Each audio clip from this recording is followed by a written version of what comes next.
By next month, it's expected that the human population will reach 8 billion people. Fast forward to 2050, and that number is expected to jump to 9.7 billion, according to estimates by the United Nations. Already, scientists are ringing the alarm bell about the growing challenges facing the agriculture industry. In many areas, this sector is already overburdened, leading to shortages and higher food prices. As a consequence, more people are going hungry.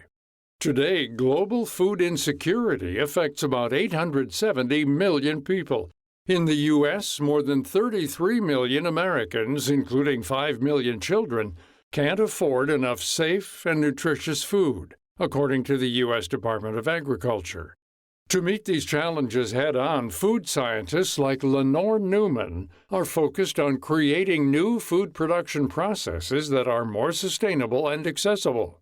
She notes that the current food production model is not built to handle the future demands of a larger population. Really, we're in a bit of trouble on a few fronts, and notwithstanding wars and pandemics, we just really use too much of the Earth's capacity to produce food. About 40% of the Earth's land surface is used to produce food. Newman is a food scientist and the director of the Food and Agriculture Institute at the University of the Fraser Valley in British Columbia, Canada. She says a large chunk of agricultural land is used to produce animal protein, which is extremely inefficient. And we also produce a lot of carbohydrates, grains and pulses, and that takes up a lot of territory. And weirdly enough, we underproduce fruits and vegetables to the point people don't eat enough of them.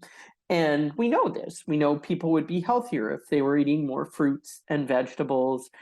And on Earth, it really breaks down to a lot of ways. The broccoli lobby isn't a very powerful political force, whereas the cattle lobby really is, and the sugar lobby really is. And so we kind of focus on the wrong things, and we know this is causing trouble to the planet's biosphere in terms of climate change and biodiversity loss. So we're not in great shape on Earth, and we know that, but we do have a lot of potential. Newman is also the co-author of the book Dinner on Mars. She says that advances scientists are making in order for humans to one day exist on a planet like Mars can also be applied to improve the current food production model we have on Earth. She says in many ways we've been spoiled with our planet's bountiful ecosystems. On Mars, resources are much more limited, and humans will be forced to be extremely efficient. This means categories like beef, chicken, pork, seafood, and dairy are much more of a delicacy rather than a standard part of the human diet. Instead, she says everyone will primarily be plant-based. It's too far to send food. It costs too much to get things there. And so you have to produce everything there. And you have the raw building blocks. You have sunlight, even though it's weaker. You have water. You'll have an energy source, hopefully, probably maybe nuclear is one potential, or at least solar. But you don't have a lot else other than the raw chemicals. And so what we're going to have to do is build a food system from the ground up without the help of Earth's ecosystems. On Mars, a key part of food production would be the planet's soil.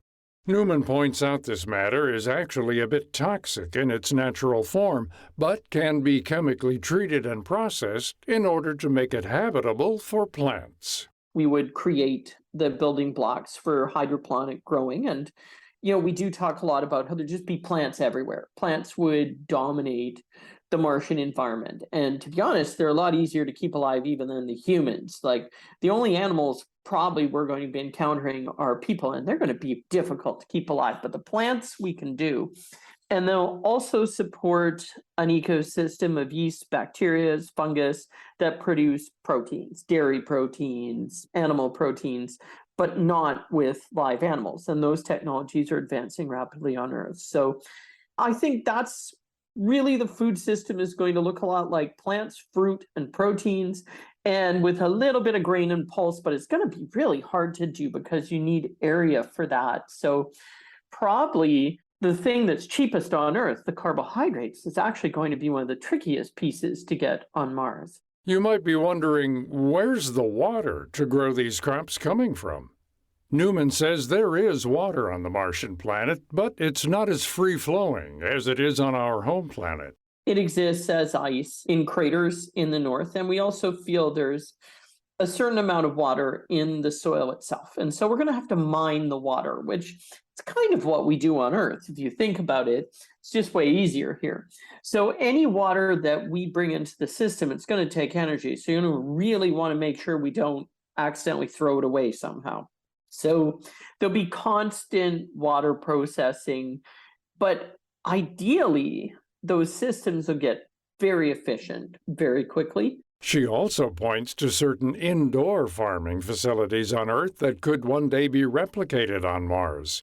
Newman says that growing crops like corn on Mars would be exceptionally difficult because it takes up so much space. Some of the Canadian grain regions, they're bigger than European countries. And that means that those products are really cheap, and so we eat a lot of them. And so my go-to comfort meal is sometimes a nice plate of pasta. But on Mars, every inch of territory is going to be incredibly valuable because it's not like we can just grow them outside. We have probably most everything will be grown in tunnels, at least at first. And we'll also perhaps get to the point where we can dome over some small craters and then maybe have something that looks a little more like a conventional farm. But grain is such an intensive, like an expansive crop compared to a lot of other things. So we may be growing some lentils and stuff, things that are a little more compact. But yeah, that wheat is going to be probably a special occasion food because boy, is it ever going to take a lot of effort to recreate what happens very easily on a prairie on Earth. The future of agriculture is full of innovation and wonder. As scientists push the envelope on exploring deeper into space, this same technology can be applied back home. Who knows what a home-cooked meal on Mars in 2122 will look like? Hopefully, there's some tasty plant-based Martian meat. To find out more about this topic and our guest, Lenore Newman, head to viewpointsradio.org. For more behind the scenes, search Viewpoints Radio on Twitter and Facebook. This segment was written and produced by Amira Zaveri. I'm Gary Price.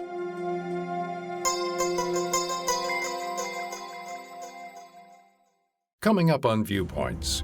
They very much wanted to fight for their country and to defeat the Nazis and help win the war. But at the same time, they had to fight just for the right to serve in the military. Covering the stories of some 1 million African Americans that served in World War II. Then, you're seeing companies that offer more freedom and more flexibility and more remote work for their employees. They are seeing better retention. Taking a look at the post-pandemic work landscape. I'm Marty Peterson. And I'm Gary Price. These stories in depth on your public affairs magazine, Viewpoints.